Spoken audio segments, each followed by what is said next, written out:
She thought it was just a quiet afternoon, until two police officers chained her to a tree. What they didn't know would change their lives forever. Marissa Greene's wrists burned where the cold steel of the chains bit into her skin. The oak tree's sprawling branches cast jagged shadows, stretching across her face as she writhed, screaming for help that seemed impossibly far away. The two white officers flanked her, gripping the chains with relentless force. One sneered, leaning in close. "You're going to learn your place," he hissed. The other cracked a cruel smile, tugging at the chains as if they were toys in his hands. "No one will come for you." Marissa's mind raced. Pain stabbed through her body, her arms bruised and trembling, but she refused to let fear dominate her. She had faced impossible situations before, both in her career and in life, but this raw, brazen abuse of authority was unprecedented. Then, across the street, a figure emerged. Marcus Greene, her husband, moved with a slow, deliberate authority. Every step seemed to command the air itself. He was no ordinary man. He was a federal judge, a guardian of the law, and a force whose presence carried the weight of justice. His robe was gone, replaced by a crisp suit, but the gavel he carried in his hand glinted in the sunlight, a silent warning. The officers didn't notice him at first, consumed with their twisted display of power. They had made a fatal mistake, underestimating the woman they thought was weak and the man they assumed powerless. Marissa's writhing intensified, her voice rising in a raw mix of pain and defiance. Each cry echoed across the quiet suburban street, drawing the attention of neighbors peering from behind curtains and fences. Leaves swirled around her feet as if nature itself recognized the injustice unfolding.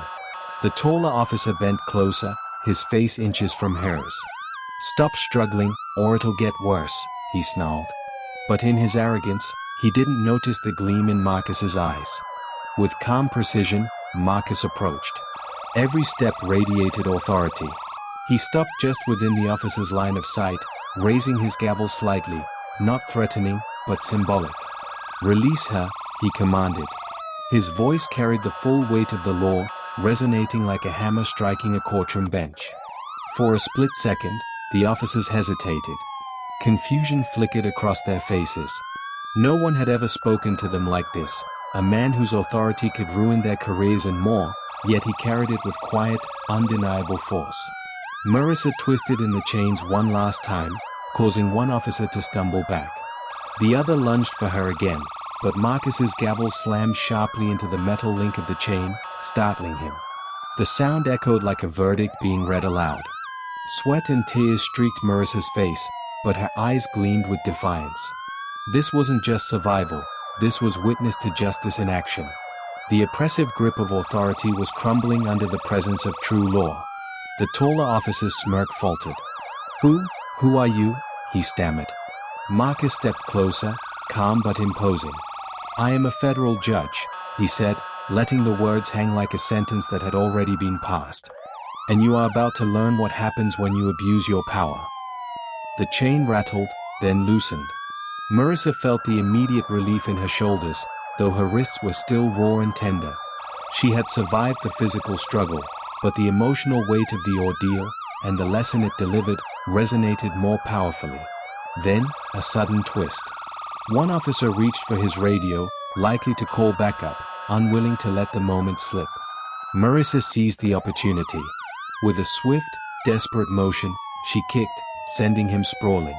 Marcus didn't move to strike, he only stood, authoritative, his eyes locked on the men as if their fate rested entirely on his judgment.